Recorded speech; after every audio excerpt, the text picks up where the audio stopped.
Welcome to Evoke Greatness.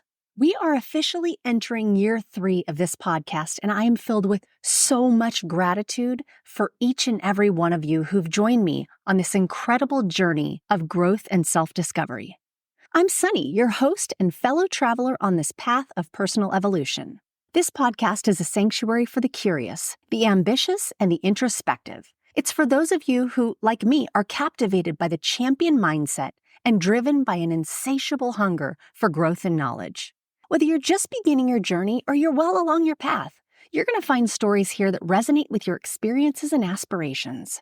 Over the last 2 years, we've shared countless stories of triumph and challenge, of resilience and transformation. We've laughed, we've reflected, and we've grown together. And as we've evolved, so too has this podcast. Remember, no matter what chapter you're on in your own story, you belong here. This community we've built together is a place of support, inspiration, and shared growth. Where intention goes, energy flows, and the energy you bring to this space elevates us all. So whether you're listening while commuting, working out, or enjoying your morning coffee, perhaps from one of those motivational mugs I'm so fond of, know that you're a part of something special. Thank you for being here. Thank you for your curiosity, your openness, and your commitment to personal growth. As we embark on year 3, I invite you to lean in, to listen deeply, and to let these stories resonate with your soul. I believe that a rising tide raises all ships, and I invite you along in this journey to evoke greatness.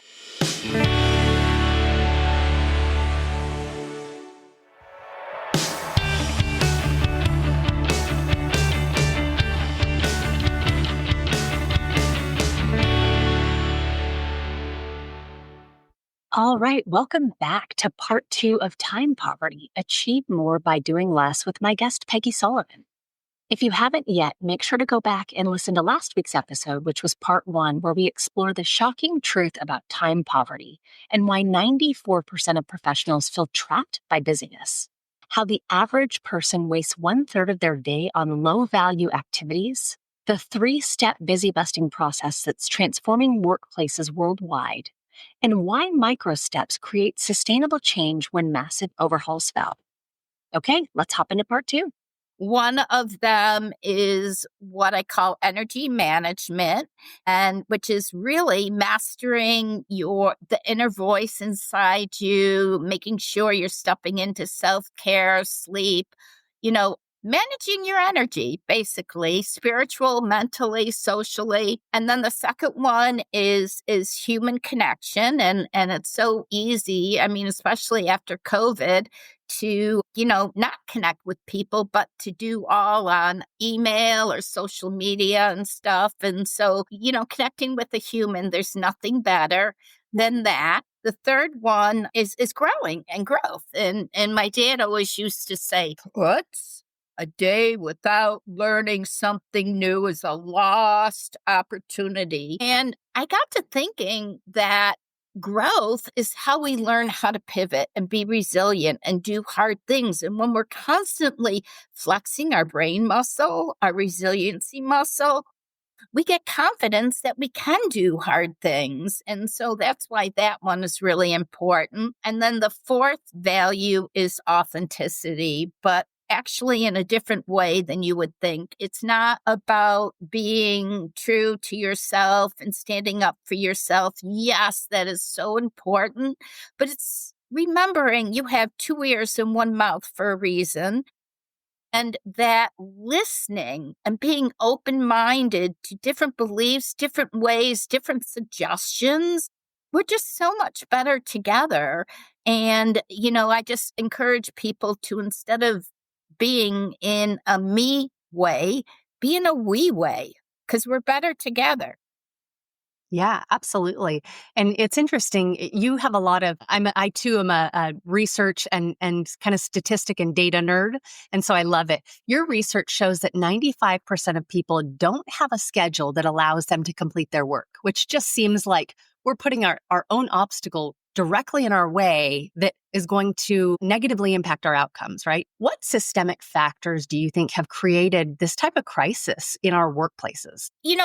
let's be really frank and really authentic and say life is hard right now. There's a lot going on. There's a lot of inflation, a lot of challenges. And so life is hard. And I think we don't draw enough boundaries. I was coaching somebody who was the dean of a university, and she was telling me how she loved listening to NPR, and it was really great.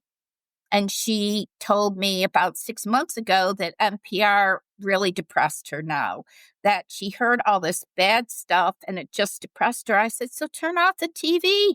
Stop looking at the TV. How much time do you spend on the TV? I always watch it for an hour and a half at night. So stop doing that. And it really gets back to, who controls your schedule? Ultimately, you do. And it's okay to go to somebody and say, I'd love to go to your meeting, but my primary responsibility is XYZ, and I need to focus on that for the next couple of months, and I need to find some time in my schedule to do it. So send me a recap, or maybe I'll go to every other meeting. And usually people are very kind and they care about the greater good. And they're like, okay, that's fine.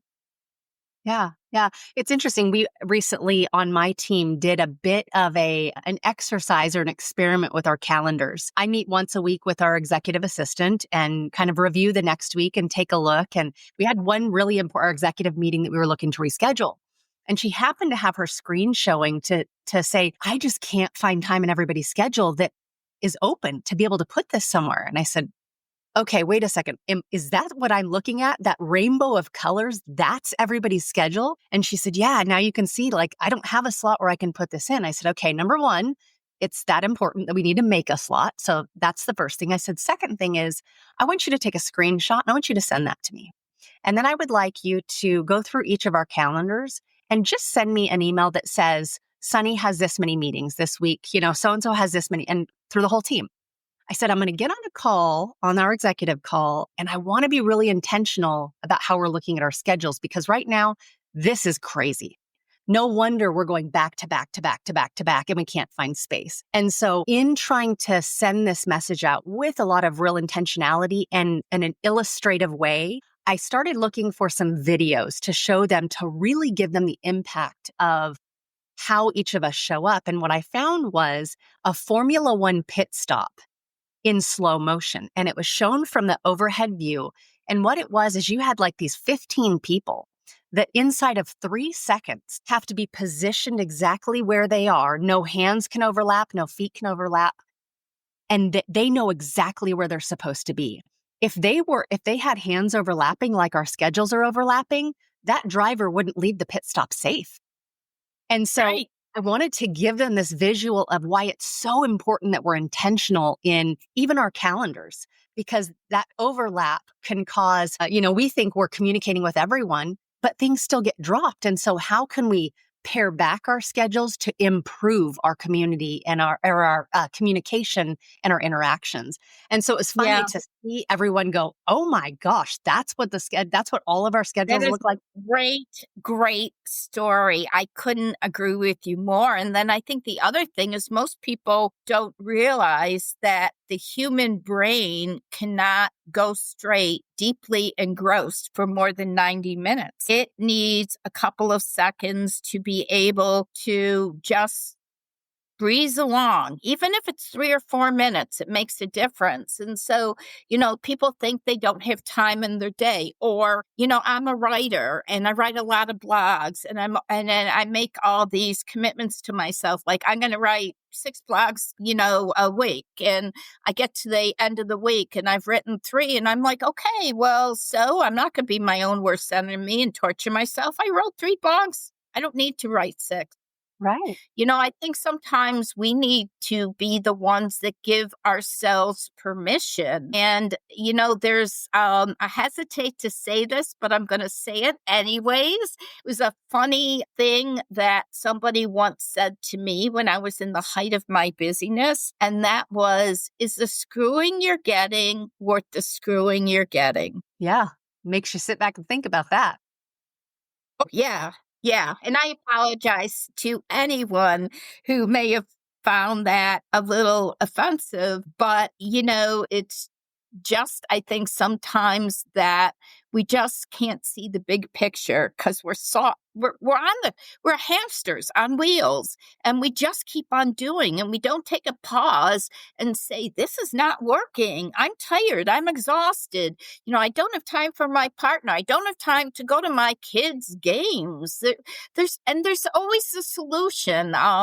One of my favorite people that I coached was a vice president of an international bank, and he had, oh my God, I think like 6,700 people reporting to him. And he had a really big job, and he had this beautiful family. He had two daughters, a loving wife. And from the outside, he was like, he's got the storybook life going on. But on the inside, he was exhausted, overwhelmed, stressed, in a deep state of time poverty. And he came to me and he said, my daughter, Lily, she asked me if I could coach her soccer team. And I told her I'd let her know. And I've been thinking about it. And I'm like, how in the world can I leave work at 3:30, 3 days a week for 3 months? How am I going to do that?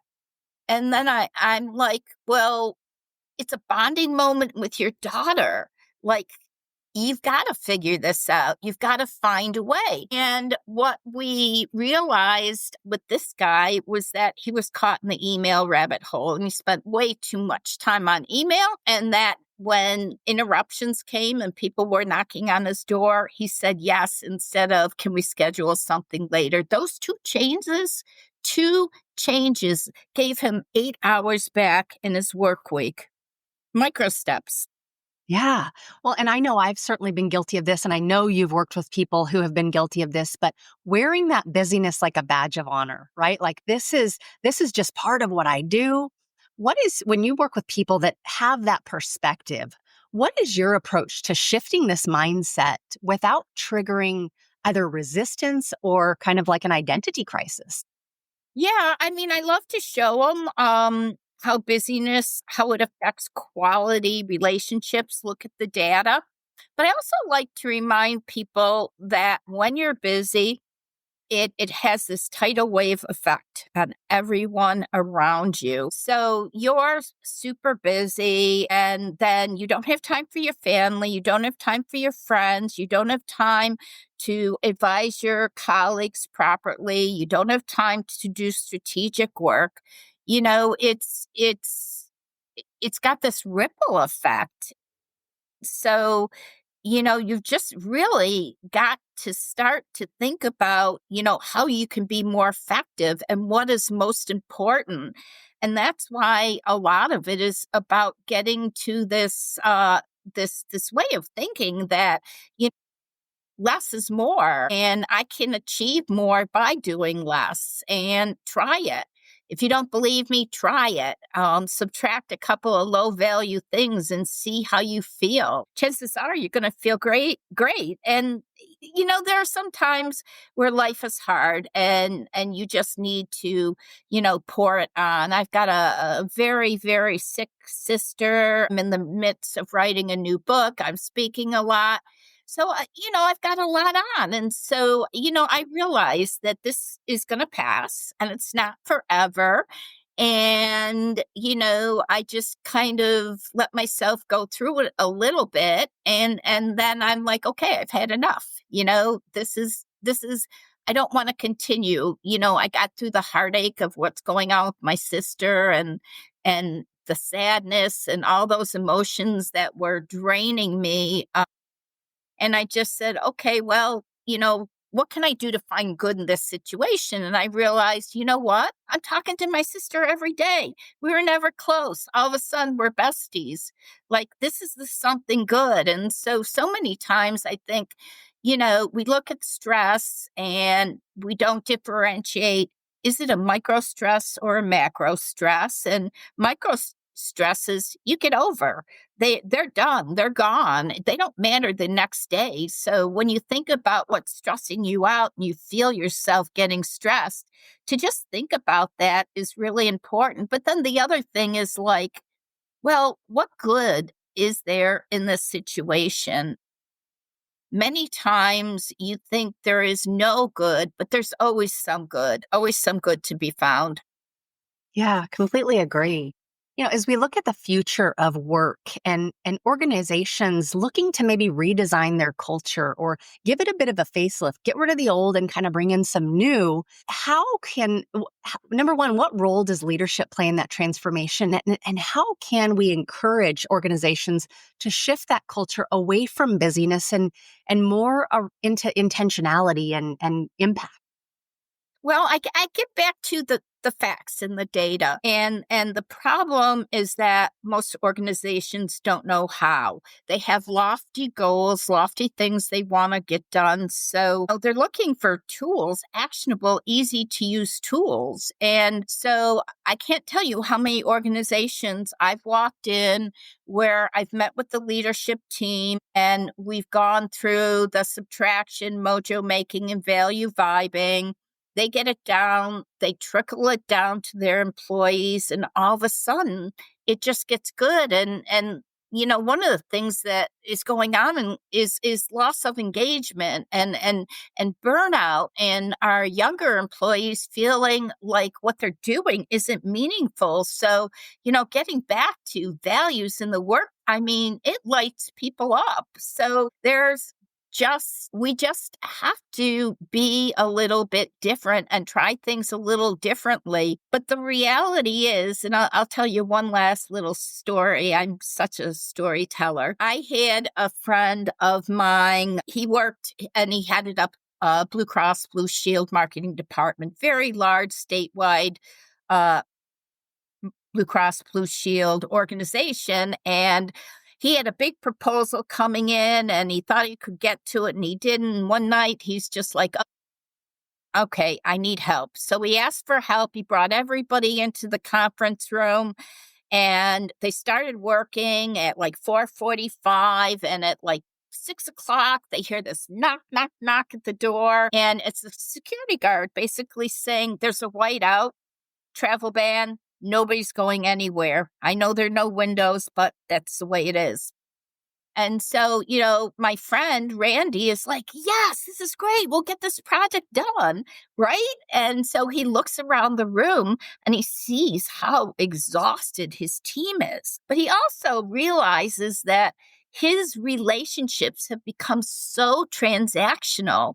He doesn't know what motivates them. He doesn't know what's important to them, what's meaningful, what they love, what they don't like, inside of work, outside of work. So they spent 6 hours just talking. And it was really crazy because he said it was one of the best times he's ever had at work. And his employees all commented on what an amazing use of time it was. So 4.5, 5 months later, the employee engagement study comes along, and Randy's department was always like in the bottom rung. And all of a sudden, Randy's department was in the top rung. And the only thing he did differently was human connection. Getting his team to become a well-oiled machine because they openly talked about what was working, what's not working, what do you value, and they wanted to support each other and set each other up for success. So, you know, busy, it's just not better. Yeah. If there's one thing that I have learned over the course of my career, it is that people want to be a part of something bigger than themselves, something purpose-filled, something meaningful. And when they can come in, and it doesn't matter what you do, you can find purpose and meaning in just about anything if you're willing to see through that lens. That's when you have high engagement rates. That's when you have job satisfaction. And that's where you have great connection amongst the team as well.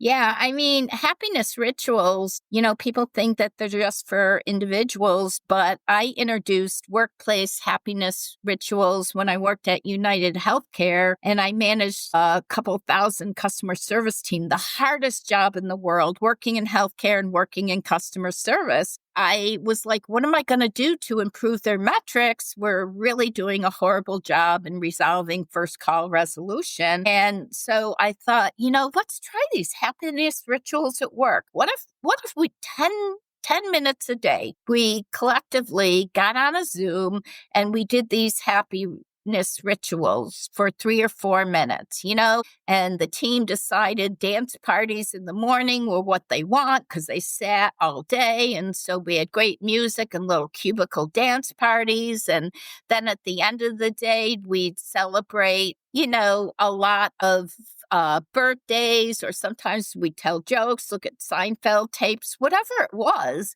It was really amazing. And people came to me and they were like, oh my God, I'm leaving work not exhausted. And their first call resolution metric, which is impossible to improve, went up 33% in 6 weeks. So if you're a leader and you want to improve engagement and performance, they're not the intuitive things you think you need to be doing. That's awesome. Well, Peggy, as we wrap up, my last question often takes people by surprise. So that's if it were your last day on earth, and of all you've learned and all you've researched and all you've written about, you could only impart one piece of advice or guidance on the world, what would that be? Add value. Always add value. Always add value, and never get involved in anything where you don't get value or add value. And that's the way I lead my life. If I don't add value or get value, then I don't belong there. I love that. And there's a lot of self-awareness in that too. Well, I will have all of this in the show notes, but I would love for you to share, Peggy, where can people find you, find your book, learn more about your methods? Yeah, I'd encourage people just to reach out to me via email or Peggy Sullivan Speaker on LinkedIn. I have a website, peggysullivanspeaker.com, that's got a reach out to Peggy section. And you can get my book just by going on Amazon and searching Peggy Sullivan Beyond Busyness. And I love to hear from people. I love changing that paradigm for most of us that busy is not better. I say anybody who needs help to figure out the how, give me a buzz, because it seems to be working. Well, this is a topic that I think needs some serious tackling, and I think could deeply resonate. And so people are paying attention, I am sure, to this conversation. So thank you, Peggy, for bringing your knowledge and your wisdom and all that you've learned and researched around this to my audience. Well, you are quite welcome. And thank you for everything you do in teaching the world how to evoke greatness. It's important.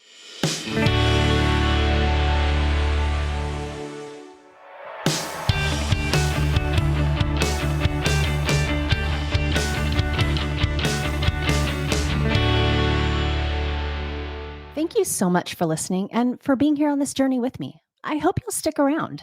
If you liked this episode, it would mean the world for me if you would rate and review the podcast or share it with someone you know may need to hear this message. I love to hear from you all and want you to know that you can leave me a voicemail directly. If you go to my website, evokegreatness.com, and go to the Contact Me tab, you'll just hit the big old orange button and record your message.